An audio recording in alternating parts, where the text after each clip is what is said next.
Hello guys, good morning. Magandang araw po sa lahat.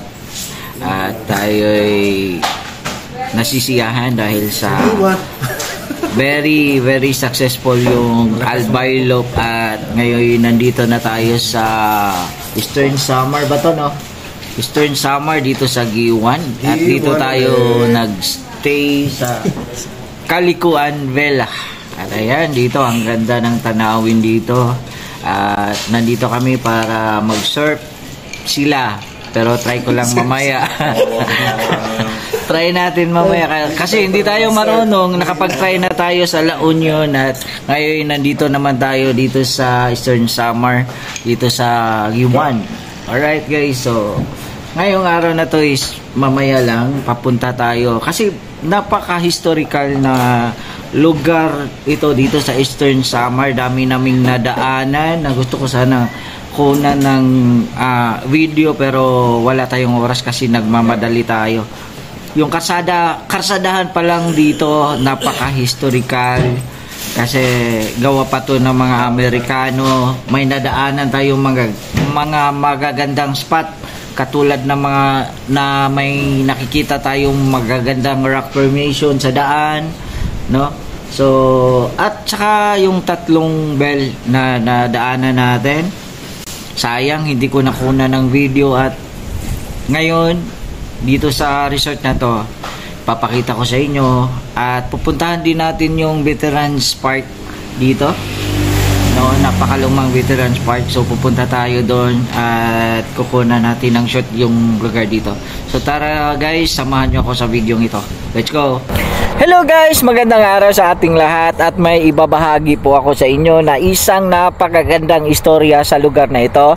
Dahil ang lugar na ito ay may malaking bahagi kung saan nagaganap po ang kapanahunan noong pangalawang pangdaigdigang labanan o digmaan. Ayan guys, dahil ang lugar na ito ay tinatawag ngayon na Veterans Park dito po sa Giwan,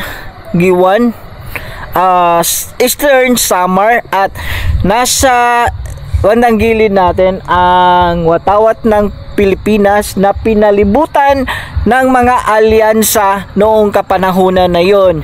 At makikita natin dito ang watawat ng Amerika, Canada, Australia, British at China. Ayan, nandito po sa likuran natin. Kitang-kita natin. Papalipad tayo ng drone at papakita ko sa inyo kung ano ang lugar na ito. Ang Veterans Park ay isang parke sa Giwan, Eastern Samar na nagsisilbing alaala sa mga veterano ng digmaan. Ito ay isang lugar kung saan maaaring magnilay-nilay ang mga tao sa mga sakripisyo ng mga veterano at ang kanilang mga kontribusyon sa bansa. Ang Veterans Park ay isang mahalagang lugar para sa mga residente ng Giwan at para sa lahat ng Pilipino. Ito ay isang simbolo ng pasasalamat sa mga veterano at isang palaala ng kanilang mga sakripisyo para sa kalayaan ng bansa. At hindi lang yan guys, dahil ang karsadahan dito ay may malaking bahagi din ng kasaysayan noong pangalawang pangdaigdigang digmaan. Dahil ang karsadahang ito hanggang doon at hanggang doon talaga ay gawa pa ng Amerikano.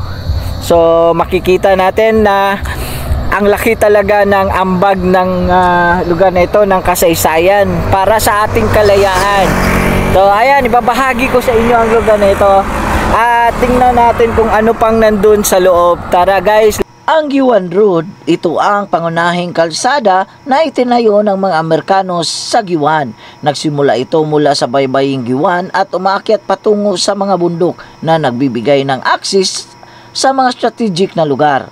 Ang kalsadang ito ay nakatulong sa pagpadala ng mga supply at tropa sa mga pwersang Amerikano at nakipaglaban sa mga Hapones. Sa panahon ng ikalawang digmaang pangdaigdig, nagkakaroon ng malaking papel ang Giwan, Eastern Samar sa pagsuporta sa mga pwersang Amerikano. Ang mga Amerikano ay nagtatayo ng kalsada sa Giwan upang mapadali ang paggalaw ng kanilang mga tropa at kagamitan. Ang mga kalsadang ito ay mahalaga sa pagsisikap ng mga Amerikano sa ikalawang digmaang pangdaigdig. Nakakatulong ito sa isang pagpalakas ng kanilang mga pwersa at sa pagpalakas ng kanilang mga depensa laban sa mga Hapones. Hanggang ngayon, ang mga kalsadang ito ay ginagamit pa rin ng mga tao sa Giwan. Sila ay isang mahalagang bahagi ng infrastruktura ng bayan at nagsisilbing paalaala ng papel sa ginampanan ng Giwan sa ikalawang digmaang pangdaigdig. At ayan na nga, at nakikita na natin ang lugar kung saan may malaking bahagi ng kasaysayan ng pangalawang pangdaigdigang digmaan. Napakasarap puntahan at gunitain. Ang lugar na ito ay dahil sa kadahilanan na bahagi ito ng ating kalayaan bilang isang Pilipino. Sulit-sulitin na talaga natin yung pagpunta natin dito sa Giwan, dito sa Eastern Samar.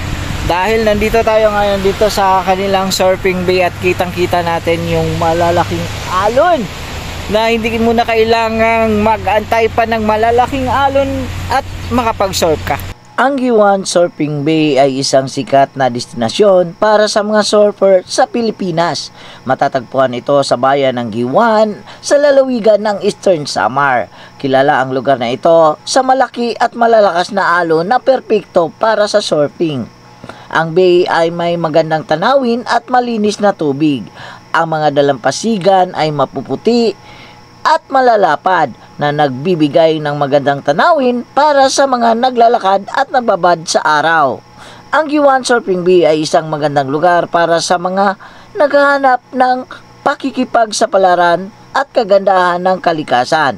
Ang mga surfer mula sa iba't ibang panig ng mundo ay nagtungo sa lugar na ito upang maranasan ang mga alon at ang kagandahan ng bay. So ayan guys, maraming salamat sa panonood at hopefully may nakukuha kayong kakaunting aral at impormasyon patungkol sa lugar na ito. At sana ay nagustuhan nyo po ang video ito. So see you on our next video. Bye bye! Hanggang sa muli! Guys, nandito kami ngayon dito sa Giwan, Eastern Samar. Dito kami sa Kalikuan, Bella. Nag-stay at ito yung pagkain.